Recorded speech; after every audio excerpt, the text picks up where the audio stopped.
What's a very common thing that you just can't relate to? Smoking. Nearly everyone in my family and all my friends smoke. Getting upset with people for things they are not in control of. Being quiet late at night when your parents are asleep.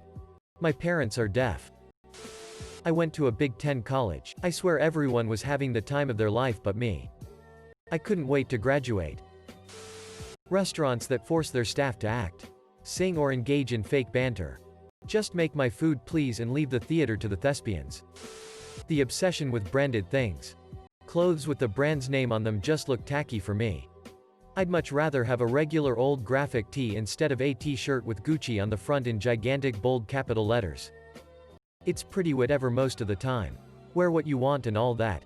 But the obsession becomes incredibly annoying when people act like they're better than you because they spend several $100s on a single shirt. Running a brush through my hair. I have very curly hair, so only finger brush it when it's wet, which isn't often. Seeing people grab a brush and run it through their hair when they've been in the wind or just too freshen up. I wish. Sharing your whole intimate life on Facebook, TikTok, Instagram, etc. It's just gross. I'm an office worker. I like my job and coworkers. Big expensive weddings. Keeping up with the Joneses. I don't give a shit how nice or shiny your things are or mine aren't. Having dreams and aspirations. I never thought I'd get to be an adult, so I never had dreams. By the way, thanks for the awards, guys. I've never gotten so many, so I appreciate all of you. Less than 3. That trope where the husband is a useless piece of lazy shit who couldn't possibly feed himself or care for the kids and house without your divine feminine guidance. It used to make me feel bad, like am I supposed to be running this shit by myself while my man just lies on the couch after work? But then I realized no, it's the trope that's shitty. It's everywhere though, and women think it's somehow cute or empowering to perpetuate it. People taking out loans for their wedding expenses. One of the #1 reasons people get a divorce is money. No better way to start off your marriage than in debt, I guess. Thinking that being a dick is funny. Small talk. The requirement of drama. I've met so many people who are always in the midst of some drama, and then, when lacking in it, create it for themselves. They thrive off it. I mean, at a push I can understand it to an extent. It gives their lives meaning possibly? But then they try and drag people like myself into their drama. I think. The F***K. Not. The word. Daddy. Used sexually. Hating your wife. At least it's common where I live. My wife is amazing and we make each other better. Edit. Mandatory thank you for the awards. To answer some common questions, my wife and I have been married for nearly 5 years. We have hit the post-honeymoon phase. And we're both American. Angry sex and makeup sex. Ew. What? No. If I'm mad at you, I don't want you to fucking touch me. I don't have angry sex. I have angry abstinence.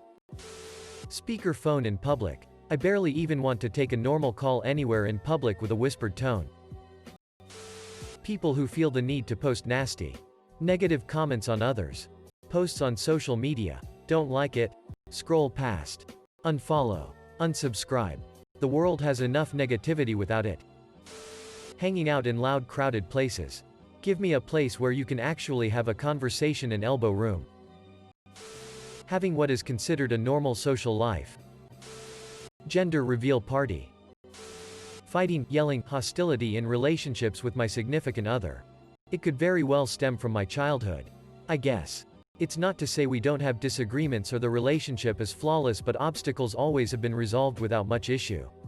Fortunately, this held true with all of my romantic relationships. I've always lived by the saying. Conflict is inevitable. Fighting is optional. Taking and sharing pictures of everything. Except for when I'm traveling. I take maybe 20 pics a year. Sneaking booze out of your parents' liquor cabinet. I hear stories about teens doing that. And there was plenty of access in my house. But I never touched it. Internet couples that play awful pranks on each other. Like, yup. How nice it is to be cruel to one another. Many love. Edit. Thanks for the award. S. My dude. S. Breaking a bone. R. Never broke a bone. Loving and wanting to spend time with your family. Had a terrible, awful childhood.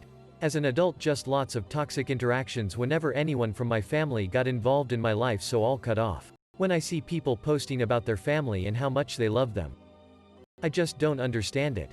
I don't understand my fiancé missing his mom, etc. I know I'm the anomaly, but just can't relate in any way. Reality TV shows. What the hell is the appeal of a Chrisley or Jersey Shore? Having fun with huge groups of friends. I just can't understand how it's enjoyable, no matter how much I try. And it's frustrating. Social media. I use it, but I never post photos or update people on everything I do. The level of excitement people get about watching sports. I appreciate that for some people it's a phenomenal event to see. Worthy of unbridled shows of joy and anger, depending on the outcome, but it just doesn't have any importance or appeal for me. Watching streamers. I don't really enjoy watching other people play games for long stretches of time. I also don't really like watching sports either. I guess I just don't feel the same excitement some people do for this stuff. Being able to do a normal amount of housework, errands, and still have plenty of energy left for hobbies. I have ADHD. ETA. Wow. It's reassuring how many people, both with ADHD and other chronic conditions, relate to this. But please slow down on the comments a bit. I'm very overwhelmed, RN.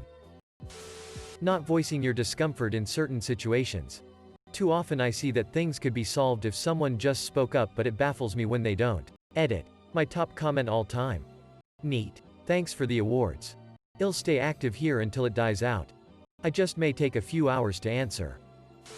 Running as a form of relaxation. Wanting to settle down by 30s. Watching sport. I've got nothing against it, I just don't care. Having a car payment. I've never actually had one. I always just buy a cheap car outright. Constantly saving a little bit for the next car is similar to a car payment. But if I miss a month, it doesn't really impact me or cause me stress. Wanting to get pregnant. I'd rather just not. No elbows on the table. Excuse the shit out of me for trying to be comfortable.